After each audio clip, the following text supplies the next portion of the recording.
안녕하세요. 결혼한 지 2년 만에 남편하고 갈라서게 된 30대 여성입니다. 지금 제 기분은 저도 잘 모르겠습니다. 알터니가 빠진 듯 시원하기도 하고 한편으론 허탈하기도 하고 결혼할 때 이혼을 염두에 두고 하는 사람이 몇이나 되겠어요. 저도 그랬습니다. 4년이란 짧다면 짧지만 길다면 긴 시간 동안 남편을 만났고 만나는 동안 저도 나름대로 확신이 있었기에 결혼까지 결심하게 된 것인데 이혼은커녕 오히려 평생 남부럽지 않은 행복을 만들고 누리며 살아갈 줄 알았죠. 남편하고는 친구의 소개로 만났습니다. 좀 더 정확히 말하자면 원래는 남편 친구랑 제 친구랑 연애 중이었는데 이 커플이 여럿이서 어울려 만나기를 좋아하는 성격이거든요.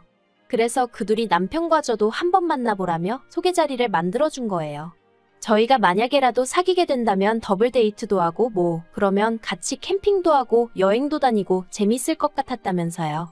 그리고 그 두 사람이 어느 정도는 보는 눈이 있었던 건지 정말로 남편이랑 저랑 잘 맞았어요. 첫 만남에서부터 어색하고 그런 것보다는 오히려 얘기거리가 끊이지 않아서 신기할 정도였다니까요.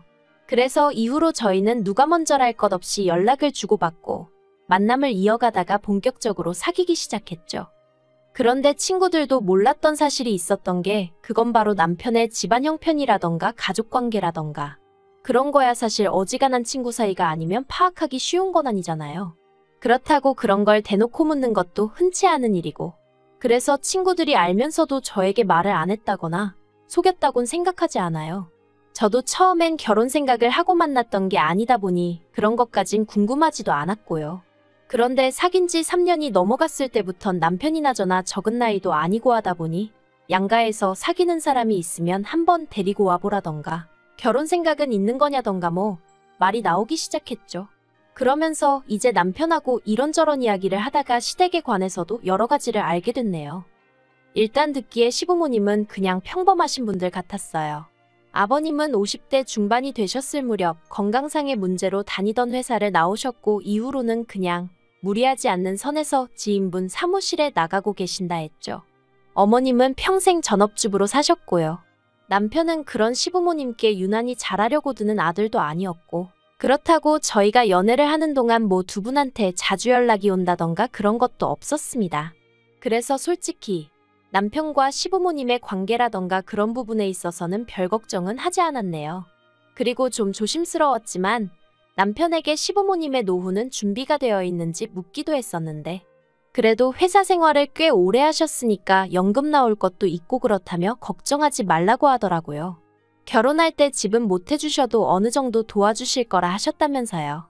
그래서 내심 안도했었죠. 그런데 막상 상견례까지 마치고 본격적으로 결혼 준비를 시작하고 나니까 여러 가지가 남편의 말과는 달랐습니다.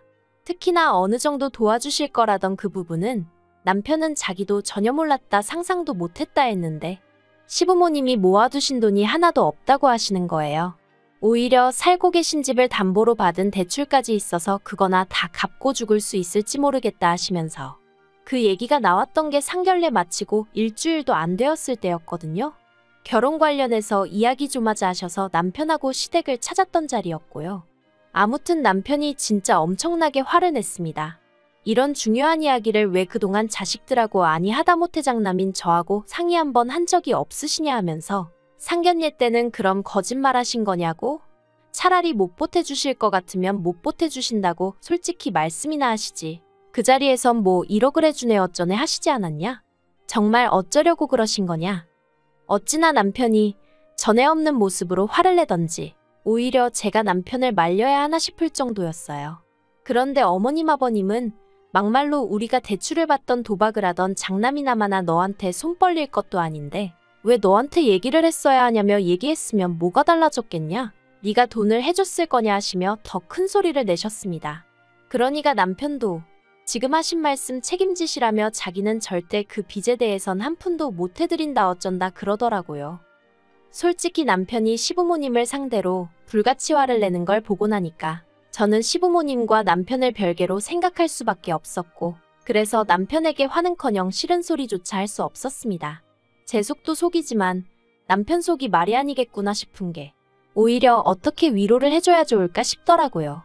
한편으론 친정에도 상황을 알릴 수밖에 없었습니다. 남편이 어떻게든 잘 둘러대면 안 되겠냐, 장인 장모님이 이 일로 나를 반대하시면 어쩌냐 하며 걱정을 했지만 그렇다고 친정 부모님을 속일 순 없었으니까요. 그리고 예상했던 것처럼 친정에서는 처음엔 난리가 났어요. 속일 게 따로 있지 어떻게 일륜지 대사를 앞두고 아무렇지도 않은 얼굴로 거짓말을 할 수가 있느냐며 시부모님도 시부모님이지만 남편에게 너무 실망이라 하시며 결혼은 없던 걸로 해라, 못 시킨다 하시더라고요. 그런데 지금 생각해보면 제가 정말 제정신이 아니었다는 거 아는데 그땐 그런 친정 부모님이 너무 야속하게만 느껴지는 거예요. 남편도 아무것도 몰랐다는데 누구보다 당사자인 남편이 제일 속상할 텐데 그걸 왜 저희 친정 부모님은 믿어주시질 않으실까? 속상하고 원망스럽더러니까요. 하지만 결과적으로 친정 부모님께선 저희 두 사람의 결혼을 허락해 주셨습니다. 헤어지려고도 해봤지만 잘 되지 않았고 눈물은 어찌나 하염없이 나던지. 제가 연애를 많이 해본 것은 아니었지만 제가 그토록 힘들어하는 걸 친정 부모님이 처음 보셨거든요. 그러니 이러다 딸 잡겠다 싶어서 어쩔 수 없이 허락해 주시는 거라고 하셨어요. 그리고 저나 남편이나 정말 감사하다고 실망시키는 일 없이 잘 살겠다 했죠. 다만 저도 친정 부모님 가슴에 대못 박으며 시집 가는 것 같아 경제적 지원은 받지 않겠다고 했습니다. 저나 남자친구나 모아둔 돈이 아예 없는 것도 아니었으니 서로 돈을 합치고 거기에 대출받으면 전세 정도는 구할 수 있겠다 싶었거든요. 남편과 결혼 전 저는 3살 터울의 여동생과 함께 자취생활을 하고 있었어요. 원래 본가도 경기도라 저나 여동생이 출퇴근하는데 큰 무리는 없었는데 저와 달리 여동생은 독립에 대한 의지가 확고했거든요. 물론 친정 부모님은 허락해 주시지 않았지만요. 그러니까 여동생이 자기가 번 돈으로 나가겠다 하면 누가 무슨 수로 말리겠냐면서 정말 한 5년 동안 자린고비 저리 가라 싶을 만큼 짠순이 마냥 살더라고요. 그러더니 하루는 친정 부모님께 이제 정말 말리지 마시라며 내 능력으로 나가 살겠다고 거의 선언하듯 통보를 해왔죠. 그리고 친정 부모님은 그런 여동생이 내심기특하면서도 한편으론 걱정이 이만저만이 아니셨답니다. 그래서 나름대로 해결책으로 제시하신 게 언니인 저와 같이 나가 살아라였죠. 당연히 여동생은 그럼 그게 무슨 독립이냐 하며 싫다 해댔지만 친정 부모님의 고집을 꺾지는 못하더라고요. 그래서 제가 여동생이랑 같이 살기 시작했어요. 다만 1억 4천에 달하는 전세자금 중 1억에 가까운 돈을 여동생이 부담했기에 제가 나머지를 보태고 생활비를 댔어요. 참고로 여동생은 저와 달리 결혼이며 임신이며 말만 들어도 진저리를 칩니다. 자기는 혼자 잘 먹고 잘 살다 갈 거라면서 말이죠. 그런데 문제는 이제 제가 결혼을 해야 하니까 보증금에 묶여있던 제 돈이 아쉬워지더라고요. 돌려달라고 하자니 동생이 집을 줄여 이사를 가야 할 상황이었는데 언니된 입장에선 동생이 지금보다도 열악한 환경에서 살게 하기도 그렇고 그래서 결국 제 돈은 친정 부모님이 먼저 저에게 주시고 나중에 동생이 이사를 하거나 그러면 그때 동생한테 받으시겠다대요. 감사했죠. 마음도 놓였고요. 그런데 왜인지 보나마나 남편이었겠지만 이 세세한 내막을 시댁 식구들도 다 알고 있더라고요. 한편 몇 달 전부터인가 어머님과 통화를 할 때면 어머님께선 하소연하듯 시동생들의 소식을 전하셨습니다. 시동생 둘 다 허파에 바람이 들었는지 서울 타령을 그렇게 해야 된다면서 말이죠.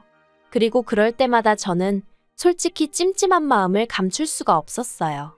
이건 뭐 나더러 시동생들을 한번 불러주라는 말씀이신가 싶기도 했고 그런데 제가 시동생들하고 그렇게 가까운 편은 아니었거든요. 어떻게 말해야 하나 싶은데 솔직히 보고 있으면 한심합니다. 일단 남자 시동생은 사업을 한답시고 매일같이 이 사람 저 사람 만나서 술 마시고 다니는 게 일이었어요. 게다가 제가 말은 안 했지만 남편이 저 몰래 얼마씩 용돈까지 쥐어주는 상황이었으니 그리고 신우도 나이가 29으로 결코 어린 나이가 아닌데 어쩜 그렇게 철이 없는지 몰라요. 어떻게 해서든 제대로 된 직장 들어가서 자기 밥벌이할 궁리는 안 하고 돈이 없네? 아르바이트 해야겠다. 돈 들어왔네? 써야겠다. 정말 이렇게 생각하고 사는 눈치였거든요. 그리고 여기도 저희 남편한테 걸핏하면 돈 뜯어가는 거 저 다 알고 있었어요. 하지만 나름대로 오빠 노릇한다고 그러는가 보다 싶어서 그냥 내버려둔 거죠. 아무튼 그런 시동생들이 급기야 하루는 저희 남편한테 그러더랍니다. 서울에서 제 여동생이 혼자 산다지 않았냐? 언니랑 살던 집이라며 그럼 방도 하나 더 있을 거 아니냐? 거기에 자기들이 가서 살게 해달라고요. 저는 처음에 남편이 그 이야기를 하는데 이게 무슨 미친 헛소린가 싶었어요. 내가 뭘 잘못 들었나 싶기도 하고 그걸 말이라고 전하고 있는 남편도 어이가 없었죠. 시동생들이야 워낙 철딱서니가 없고 그걸 전화 남편이 모르는 것도 아니니 남편 선에서 말 같지 않으면 잘라내고 말아야지. 그걸 뭐 한다고 나한테 전하냐고요. 그래서 제가 남편한테 말이 된다고 생각하냐고 짜증을 냈어요. 그랬더니 남편도 말 안 되는 건 아는데 그래도 시동생들이 말이라도 한번 해보라고 혹시 형수가 이해해줄지도 모르지 않냐면서 조르길래 그래서 해본 소리랍니다. 신경 쓰지 말라나요. 그런데 저희 시부모님, 특히나 어머님 반응이 어이가 없었어요. 저한테는 애들이 서울 가고 싶어서 환장을 해서 저런다며 미안하다 하시면서도 당신 팔자가 사나워서 그렇다며 언제까지 저 혹덩어리들을 달고 살아야 하는지 모르겠다. 그리고는 저더러 네 동생은 엄청나게 야무진가 보다면서 그런 사람하고 한 집에서 살면 시동생들도 뭐 좀 배우는 게 있지 않겠냐 하시는데 이건 뭐 어거지로 들이대시는 것보다 더 부담스럽고 더 짜증나대요. 물론 저는 확실하게 안 된다고 말씀은 드렸지만요. 그리고 이 정도 거절했으면 다들 성인이니 제 말이 무슨 말인지 알아들었을 거라고 생각했는데 어이없게도 저희 남편이 글쎄 제 동생에게 직접 전화를 걸었답니다. 저는 이마저도 여동생한테 들어서 알았어요. 여동생이 한다는 말이 자기도 말을 해야 하나 말아야 하나 고민하다 이야기하는 거라면서 저희 남편이 그러더랍니다. 어려운 부탁인 거 알지만 자기 동생들이라면서 자기를 믿고 단 1년만이라도 같이 살게 허락해주면 안 되겠냐고요. 그래서 제 여동생이 형부 동생들이라고 해도 나한테는 남이다. 형부가 이런 부탁을 한다는 것 자체가 이해가 안 된다 했답니다. 그런데 저희 남편이 제 동생더러 그러더래요. 남이라니 서운하다. 나는 처제를 친동생이나 다름없다고 생각했다.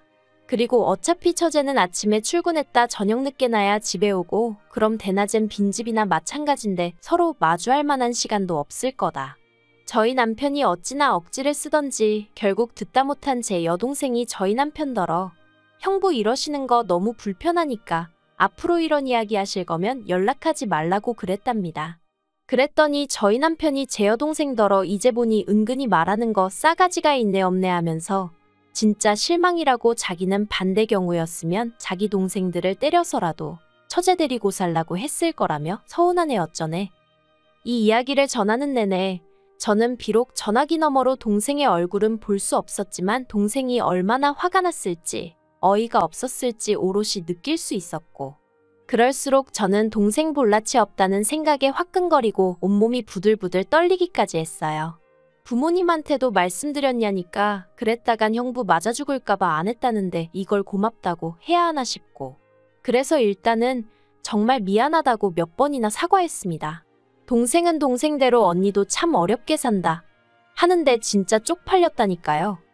전화를 끊고도 한동안 분을 참을 수 없었고 저는 결국 퇴근한 남편이 집안에 들어서기가 무섭게 따지고 들었어요. 내 동생한테 전화했냐고 전화해서 정말 시동생들하고 같이 살아달라 어째달라 그딴 소리를 했느냐 했죠. 그랬더니 저희 남편이 처제는 그걸 촉새처럼 당신한테 일렀냐면서 한다는 소리가 당신이 처제를 걱정하듯이 나도 내 동생들이니까 안쓰러워서 부탁 좀 한 거라며 어차피 들어주지도 않는다는데 왜 이를 키우냐입니다. 그러면서 저나 제 동생이나 진짜 매정하다면서 어떻게 가족 간의 선을 딱딱 긋냐 불편해서 보고 살겠냐 하는데 정말 미안한 마음이라곤 눈꽃만큼도 없구나 싶은 게 그래서 남편한테 정말 실망이라 했습니다. 나는 시동생들만 멍청하고 생각이 짧은 줄 알았는데 피는 못 속인다더니 당신도 시동생들하고 별반 다르게 없다고 핏줄이 무섭긴 하다면서 저도 막 내뱉어버렸죠. 막말로 남편 싸대기 안 날린 게 어딘가요? 남편은 제가 자기뿐만 아니라 자기 동생들까지 욕을 했다면서 그리고 핏줄을 운운하고 그런 건 시부모님을 욕한 거나 마찬가지라면서 저더러 무조건 사과하랍니다. 열받아도 사람이 할 말이 있고 하지 말아야 할 말이 있는데 제가 선을 넘었다면서 사과하래요. 그리고 이참에 처제한테도 입 조심하고 살라고 그러다 한번 된통 얻어 터진다고 말하라는데 꼭 제 귀에는 이게 남편이 언제 한번 제 동생을 때리기라도 하겠다며 선전포고를 하는 것처럼 들렸습니다. 이러니 상황이 점점 더 나빠졌지 좋아질 수가 있었겠어요? 결국 제 입에서 먼저 이혼 소리가 나왔죠. 남편하고는 뭐 공동재산이랄 것도 없었고 그나마 있는 건 전세보증금이 다였는데 그것도 타이밍이 좋았다고 해야 하나 재계약을 한 해 만에 얘기가 나오던 딱 그때였거든요. 그래서 재계약 안 한다 하고 보증금 돌려받아 자기가 해온 만큼 딱딱 나눴습니다. 그리고 이 정도로 일이 진행되고 나서야 친정부모님께도 이혼하기로 했다 하니까 친정아버지는 착잡하신 표정으로 별 말씀은 안 하시대요. 친정어머니께서는 지금이라도 잘 생각했다 하시며 괜찮다고 절 위로해 주셨는데 솔직히 위로받을 만큼 뭐 가슴이 아프고 그런 것도 없었어요. 여동생은 혹시 자기 때문에 언니가 이혼한 거냐며 제 앞에서 엉엉 울었는데 절대 그런 거 아니니까 걱정하지 말라고 했죠. 사실 제가 이렇게 간추려서 써서 그렇지 난리도 아니었습니다. 남편 쪽에서도 가만히 있지 않았거든요. 시부모님께서 당신들이 대신 사과할 테니 저더러 한 번만 그냥 넘어가자며 절 붙잡으셨는데 제가 안 잡히니까 이후론 시동생들을 보내셨는데 시동생들은 사과는커녕 자기들은 제가 친언니 친누나 같아서 그랬던 거라며 자기들도 서운하네 어쩌네. 여전히 생각이란 걸 안 하는구나 싶더라니까요. 남편은 말해 뭐해요. 했던 소리 또 하고 또 하고 미안하다고 하면서도 근데 어쩌고 저쩌고 내 입장이 어쩌고 저쩌고 어찌나 듣기도 싫던지. 그렇게 애틋하면 지가 지능력 되는 대로 방구해서 동생들 옆구리에 끼고 살던가. 아무튼 비록 이혼녀 딱지를 달게 되었지만 후회는 없네요.